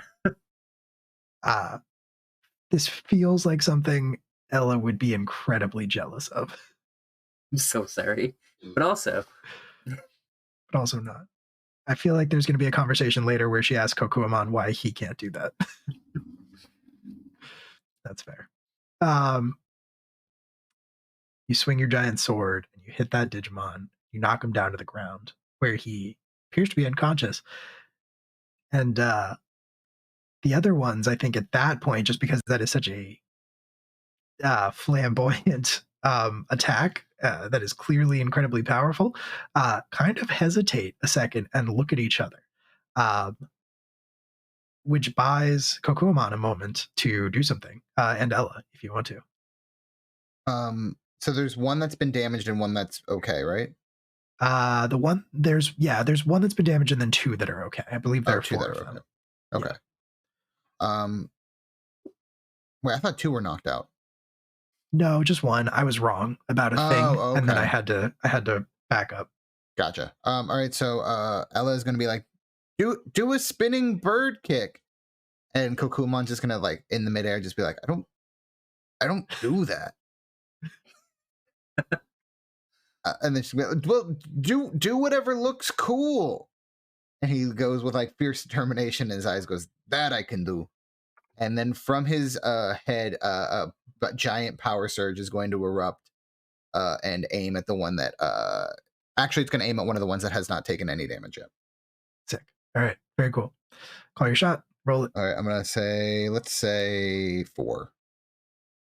Safe bet. I got a 1. That's not good. It's a crit fail. But we're all over the map. We're really getting to showcase all of the mechanics of this. So you fail, and your battle die is going to drop to a D8. Cool.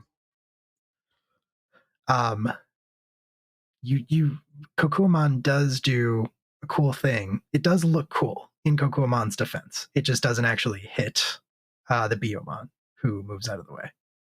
Well, he says that to Ella, like, that was cool. And Ella's like, not cool enough. Get cooler.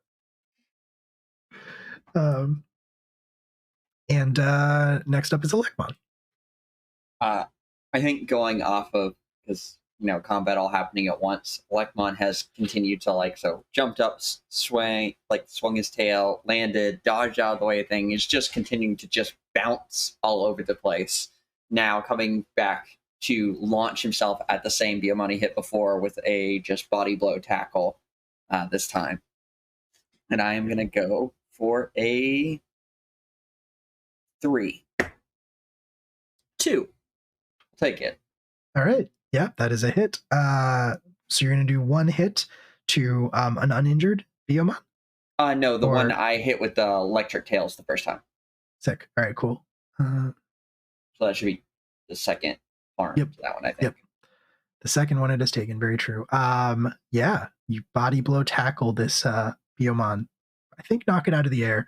It lands on the ground, but manages to like get back up on its feet. It hasn't taken off yet. It's still sort of standing there, but does leave 2 more. Well, 3 of them are still up. So got some more attacks, and now it's just going to be one for each of you. It's going to be 1 for each of you, or is it going to be? I think, yeah, one of them who like is going to, the one that just stood up off of the ground where it got knocked down after you body blow tackled it is going to say, take out that weird sword thing. And I'm going to say 2 of them I think are going to go after that, but not more than that. All right, cool. 4, we'll say. That's an 8. That's not going to play. That is a 3 though. So that is another hit for Spotamon. Okay. I think how it looks is Spotamon kind of like moves AJ's arm to like block it, but like Spotamon takes the hit. So I will adjust my protect down to 12. Okay. And you can also, I should say you can also soak a hit if you have to by giving up one of your labels. Although that is a pretty drastic thing because it's just gone. But just be aware. And cool. Very cool. All right. Since Kokuamon is clearly not a threat, I think the last attack is going to go for Elecmon, the last Spiral Twister. I didn't call it, so I'm got to get used to my own mechanic. We'll say 7. I rolled a 7. So that is going to be 2 hits for Elecmon. I'm spending 5 more. He is a bouncy little dude as he just continues. Like, he is like full electricity at this point. I imagine like just bouncing all around like anything he can land on. Not slowing down for a second. Sick. Very cool. Yeah, you managed to get out of the way of the Spiral Twister. You're just doing like bouncing all over the place. That hits the ground that you were standing on and like blackens the grass as it burns, but you don't get hurt by it at all. Coming full circle to Spotamon, who has a D4 currently. All right, let's go. I guess I technically should still keep using the Sword of Overcompensation. So I'll do 2 more charge, and I'll go after... how many are left? There are 3 left. One of them, I think 2 of them are injured. One of them is not injured. One of them is injured worse than the other. Okay, I'll go after the uninjured one then. Okay. Where is the 16? All right, so I have a D4. But it is a D6 because you're using the sword. Yes, correct. This might be one of the ones where I start using labels, but let's see. I'll go for a 3. Oh, it's a 6. So. I mean, you can, if you apply 2 labels.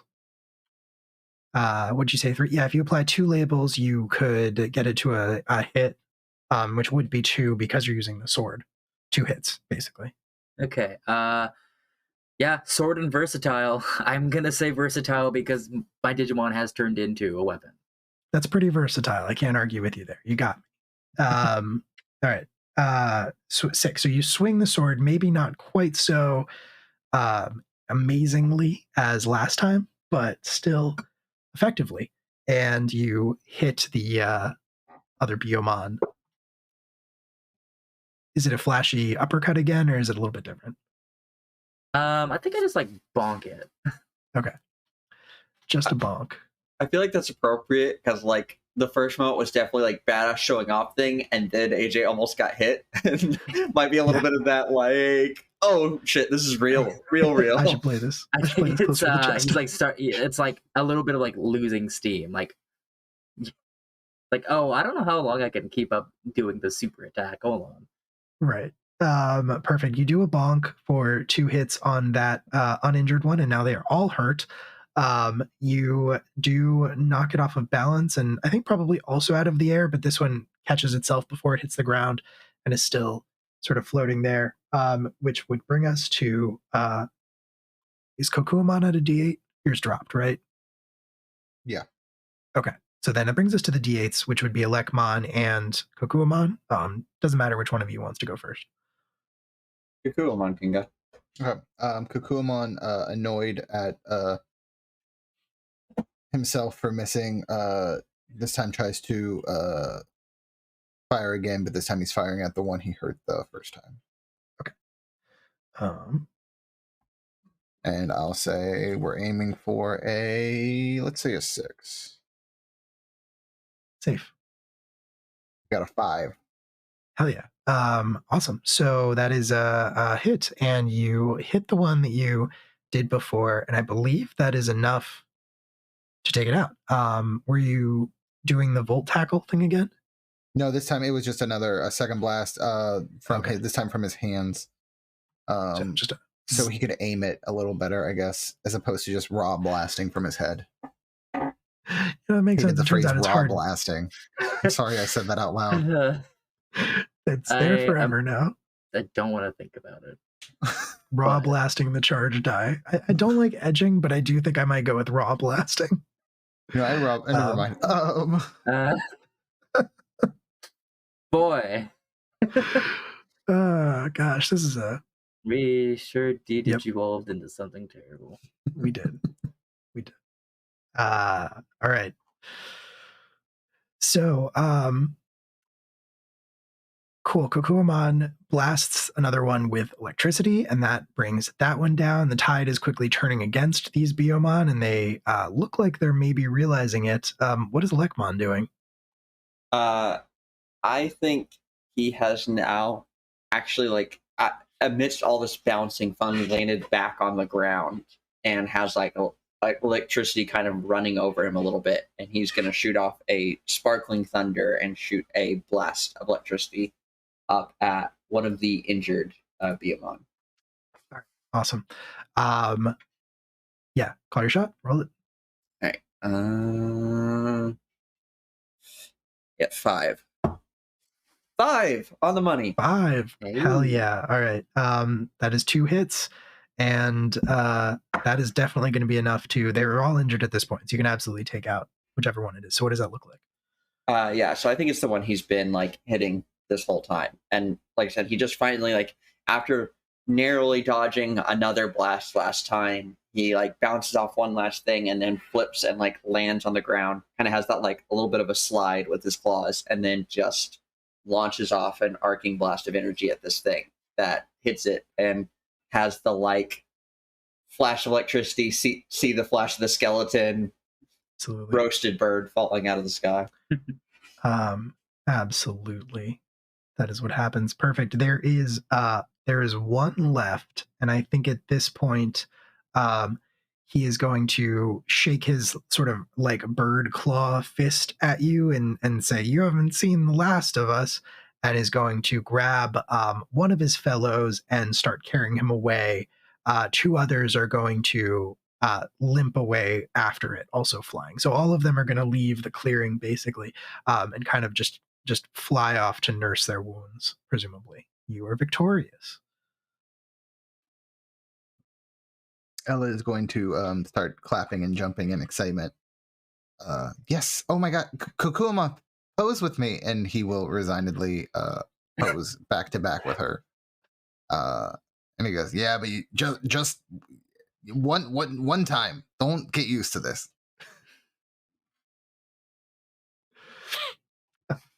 And posing for an invisible camera. Perfect. Very cool. Does Spadamon stop being a sword? I think it's a question on No. everybody's minds. I think I just turned everybody like, hey, all you pretty cool. That was it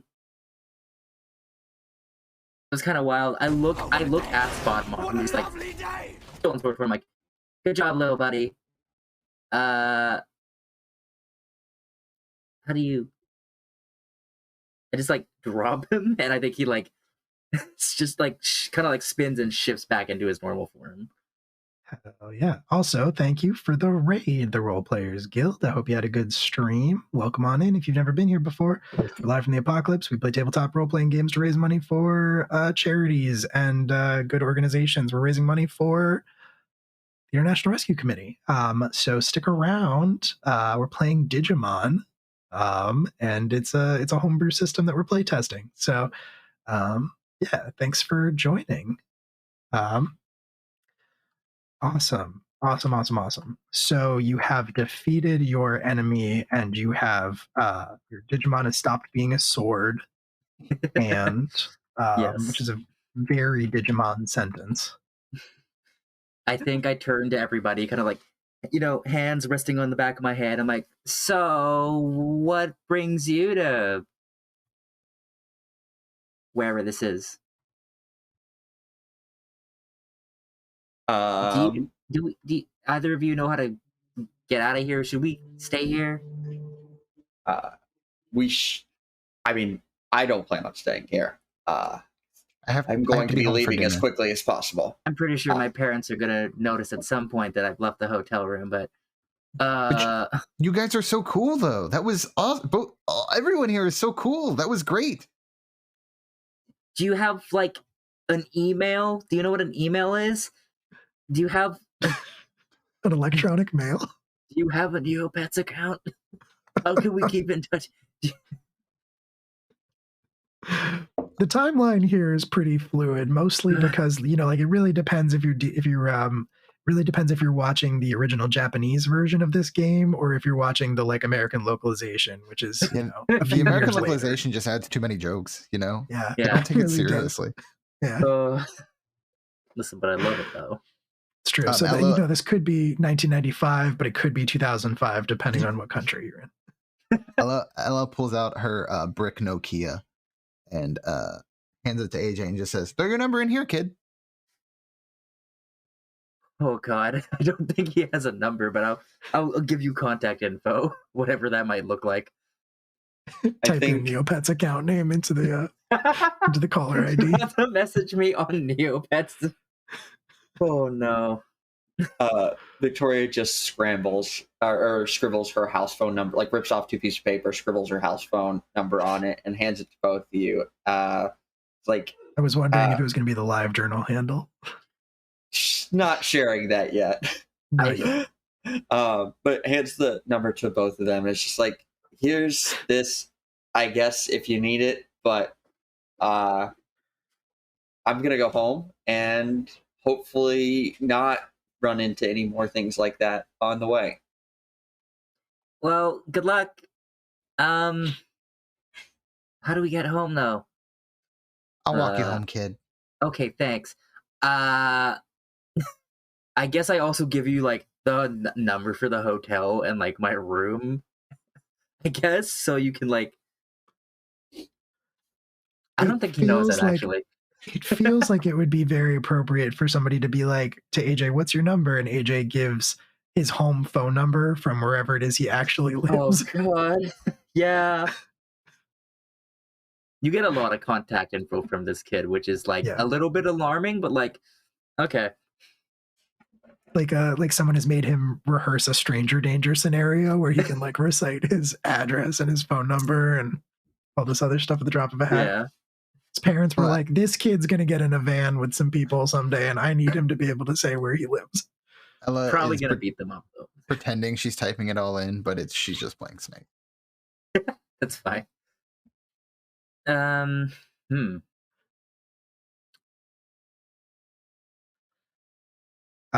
You get walked back to your hotel, and so one of the things that we one of the things that we didn't get a chance to talk about before this, because I thought of it today, is that the way your charge die resets between fights is your character, your Nightlight, which in this case is your Digimon, has something that lets it recharge, like an activity or something like that, something situational that it can do that sort of takes a longer amount of time. It can't do it instantaneously, but it's how it recharges. So like it could be eating, it could be sleeping, it could be plugging into a wall socket, anything like that. Writing poetry, writing gothy poetry. Lekmon's a secret goth. I think because I kind of imagine Lekmon a little bit as a big old. He's somewhere between a bunny and a cat. So like I think he sleeps on top of tech and like absorbs residual static energy. So like sleeps on Victoria's like desktop tower. But I also think Perfect. as they walk off, you all also hear them like Alekmon is convinced that this is finally his destiny has arrived, and Victoria's just really trying to like lower those expectations. Like your destiny was probably not to beat up a pack of birds in the park. Like, I mean, it's crazy, but like, just really trying to like let's not believe that this is your time in the world's the time to shine on the world stage and save the planet has arrived. You fought some birds in a forest. Just every fight, like once like it's my time. Okay. This is my time to shine. He has been waiting for this for since they met each other. The day when his moment. That is a good point. I have not necessarily gotten the impression thus far that any of these characters have been in a fight before. I Ella's feel been in like exhibitions. Aside from Ella, Ella's definitely been in fights. Yeah, I think the AJ and Spider-Man, they've maybe Spider-Man's maybe fought something before, but like super sword form, that's never happened in an actual fight. It's like accidentally happened. Or like they're like play fighting or some shit. Yeah. A lot of backyard training, never actual execution. Or like, you know, you're alone on the jungle gym and you're like, yeah, posing. Exactly. Where'd you get that cool plastic sword? Yes. Plastic. Very cool. Yeah. All right. So you return to your homes. Lekmon hangs out on top of the tower to literally recharge. What about Kokuamon? How does Kokuamon recharge? Ella can sleep through anything. So what? She just puts a face mask on and just like sleeps awkwardly in her bed, just sprawled out. And Kokuamon, and it's a fairly large sized bedroom. Kokuamon watches the TV, and since he's robotic, he doesn't really need to sleep, so he just absorbs the static and the light from that to recharge, and also watch his favorite Taxi reruns on Nick at Night. See what you did there. This is how he learned to speak English. Exactly. He learned from the master. Yeah. I feel like he sits way too close to the TV, just like Yes, pressed absolutely. up against it. Yeah. Yeah. 100%. And what about Spider-Man? I think because we are in a hotel, we're like, I think it would usually be like eating or like taking a bath. But I think we're like, there's probably like maybe a sauna or a hot tub or like a pool. We're just chilling out there. Yeah, I was gonna say like a smash cut to like Spider-Man and AJ just both being in a hot tub. Just like very cool. All right, yeah. And So I'm realizing now that his disguise from now on is probably just the sword. Yeah.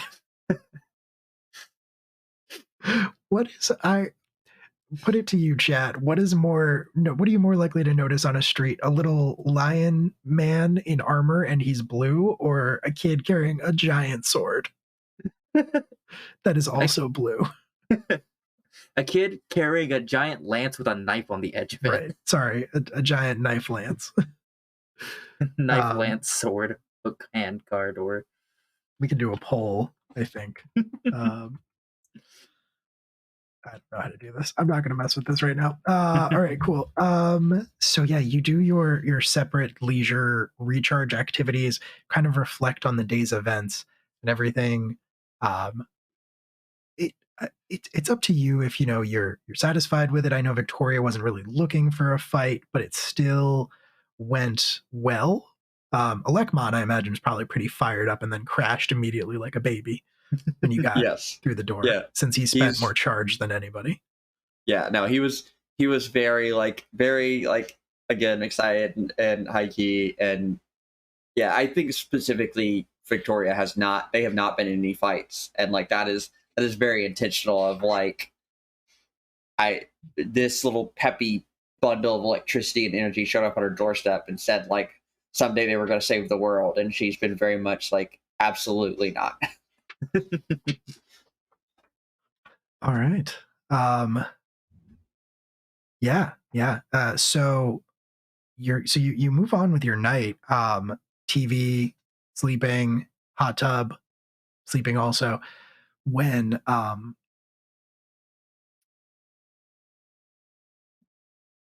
you all would be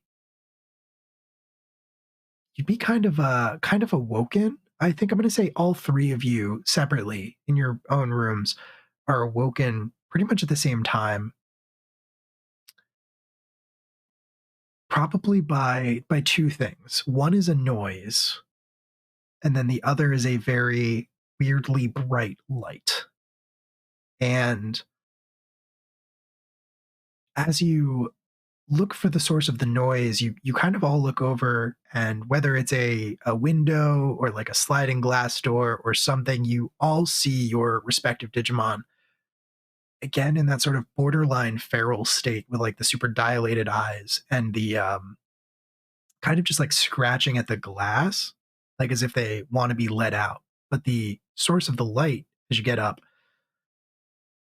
you can see what looks like a shooting star, except it is rapidly approaching the city, like a comet rapidly approaching the city and just giving off a tremendous amount of light as it does so. And what do you do?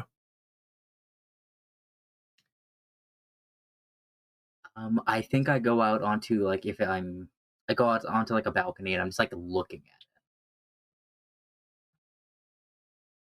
Um, Victoria and Ella, same thing basically, or just Yeah, like opening the windows to look out at it. I Yeah, don't think Ella would staring open out the the window. I think she would just stare out it. I don't think she would Okay. open the window. Okay. As you watch, the shooting star gets closer and closer. The comet gets closer and closer. And the light does not get less bright. If anything, it gets brighter until it almost looks like daylight in the city for a brief, maybe minute or so. And then the comet itself just sort of punches past your window at this tremendous speed with like this fiery trail behind it. And as it does so, you can see that whatever the object itself is not that big. It's actually fairly small. But you watch it sort of shoot past your window, and it looks like it comes down directly in the middle of Central Park. Kind of lose track of it after that, but you see it light up the sky, crash down. There's another sort of bright flash and maybe a loud noise, though it's somewhat muffled. And then the light is gone, and you just sort of see everything sort of looks normal. There are car alarms going off all over the city. You can hear that much. Kind of hear people complaining, especially in the hotel, like talking about, what was that? Never coming back to this city. Um, and yeah, that's mostly what you see. But your Digimon again are sort of having that strange reaction to whatever this was. Directly on the heels of that, you see a lot of different shapes moving past you, and at first you sort of look down at the ground and you see a bunch of Digimon. You're pretty sure they're Digimon of different shapes and sizes following after that comet. If you had to guess, probably in a similar state to your Digimon. And then same thing in the sky. We'll say that Ella, from where you are in your, sorry, not Ella, AJ, where you are in your hotel, fairly high up, you can see that there are a bunch of flying Digimon sort of doing the same. You can see like Airdramon and some like Birdramon and things like that just trailing after this thing. And it's not like hundreds of them by any means, but you can see quite a few all seem to be sort of converging on Central Park. Okay. I think I kind of like grab Spider-Man's hand. I'm like, "Hey, buddy, are you okay? Do you need Sort of similar to earlier when you like address Spider-Man, he kind of seems to be able to shake it off and looks around a little disoriented. Are you okay? I think something's happening again." I don't know what that was, but it's calling to us. Do you think it's calling to our new friends too? Probably. Have you checked your Neopets DMs? I also like I'm like checking, but I'm also like I take like the hotel phone and I'm like trying to figure out how to call either of these two older kids I met at like Yeah. what, like 2 a.m. Something like that. Yeah, it's definitely on the later side. I'm going to say that AJ, probably you're not going to be able to find a way to get in touch with them, but if you did exchange contact information, Victoria and Ella, you might be able to get in touch with each other. Yeah, I feel like Ella would try texting to Victoria's home line number, not realizing that it's a home line number. It gets rejected. Yeah. Actually, doesn't go through. It's also just emojis. She's not really Yeah. much of a word person. Vomit, shocked emoji. I think honestly, Victoria doesn't even think about like that. Like That makes communicating sense. with the others. She just the moment like she sees this going and the Digimon moving, she just again kind of just and goes over to her closet, starts pulling on her jacket, pulling up her boots, and just walks to the door of her room and just opens it and like looks to like mom like, well, come on. Like clearly this is happening. I feel like, and like, feel free to tell me how you feel about this, but I feel like Alekmon is like, wait, there's something I've been saving for this moment. And goes to Victoria's closet and pulls out like a cape that he made Absolutely. out of like, yeah, it's just like destiny. Yes, very much that. And I think again, just and then out the front door. Ella, your attempts to text a home phone number are you have no luck with that, but are you also going to follow the source of this? Yes, Ella is going to tie a karate headband around her head and put war paint under her eyes, and then pick up Kuamon by his leg and just kind of like slump him behind her, like carry him behind her back, and goes, "Come on, I'm gonna see if I can turn you into a gun." Hell yeah. I mean, it's not Perfect. unreasonable for Digimon. No, not at all. It is certainly not unreasonable. Okay. And you all suit up as much as you're able to. I'm sure AJ would like to do more, but you're not home. I feel like I get like the hotel phone to work, but I call each of them and miss them as they leave. Yeah. So I leave like a weird message. I'm like, oh, we gotta get there fast. They're gonna beat us to there. They're probably going. Hold on. And I like slam like 2 sodas. I like Awesome. Out of the Out of very the mini expensive bar, mini bar. your Yeah. parents will be furious. The mini bar might have a Red Bull. Who knows? Yeah, this is a soda you've never tried before, and it's probably fine. Why is it spicy? All right. You all suit up and you head out the door and start making your way through the darkened city streets to Central Park, where there are all these weird monsters similarly following after you. And I think that is where we're going to call part 1 of Undestined. We'll pick this back up in 2 weeks, which I believe is the 30th. Yep, we'll be back on the 30th with more of this. And yeah, thanks so much for joining us for this game and playtest, this very silly story. I hope you enjoyed it. I know I have.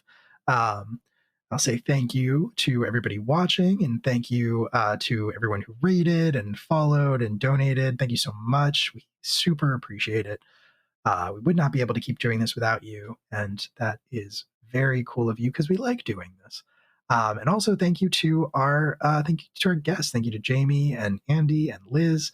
We'll do some sort of outros where you can plug anything else you want to plug. But yeah, I will say I'll say that, yeah, back with this in 2 weeks.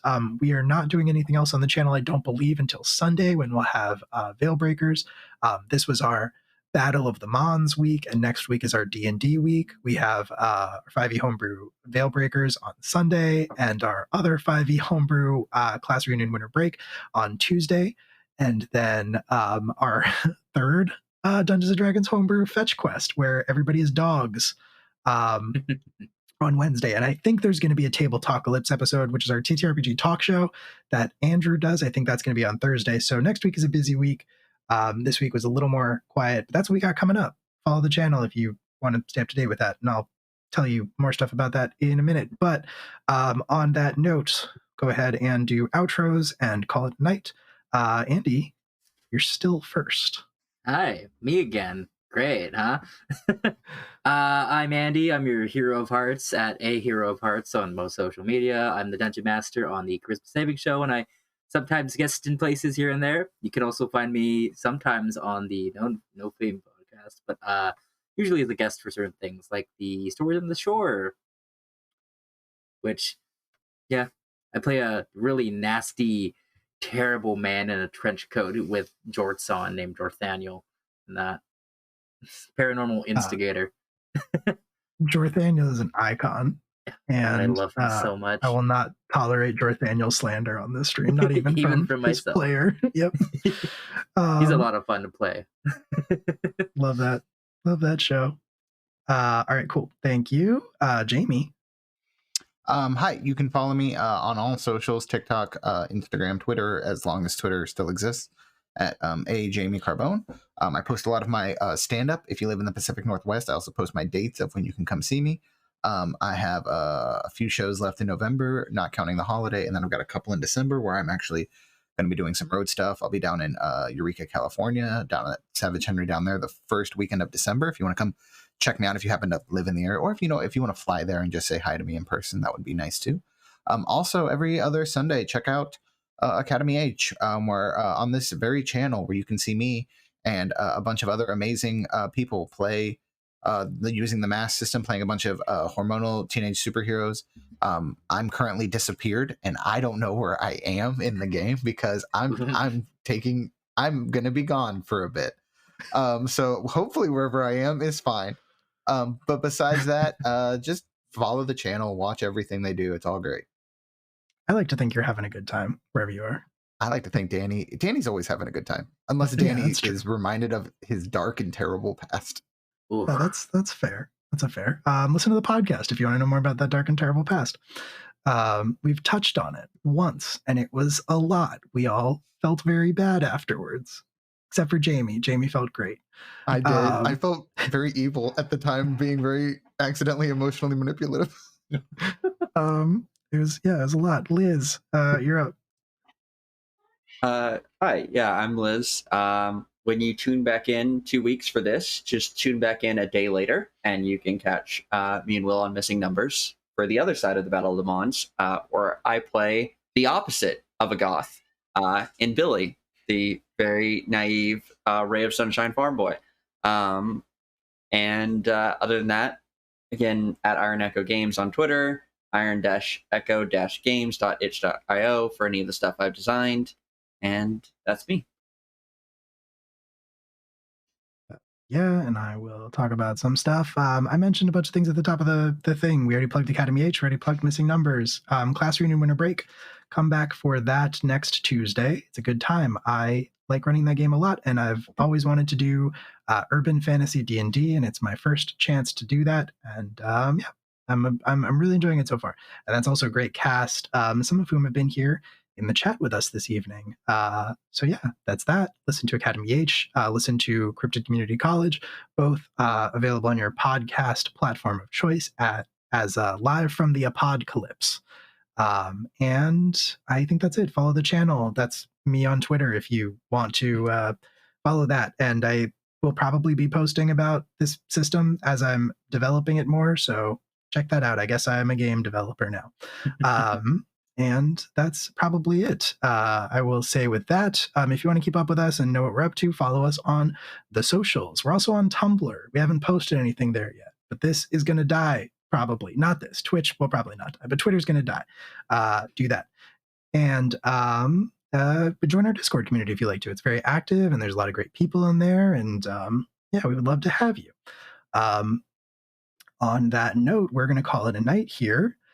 We will be raiding into our friends at Neon Lights Roleplay, who are coincidentally also streaming a Digimon TTRPG. Not the first by any means. And they're currently on a break, but they'll be back soon. So if you'd like to come along on the raid with us, there's two messages in the chat. You can copy paste the first one if you're subscribed and have emotes unlocked. If you are not subscribed, which you shouldn't be, or you should feel bad about yourself, you can copy paste the second one that has the raccoon boy. And on that note, we're gonna go ahead and say goodnight. Disappear for a minute. Don't go anywhere. Say goodnight, everybody. Good night, everybody. Good night.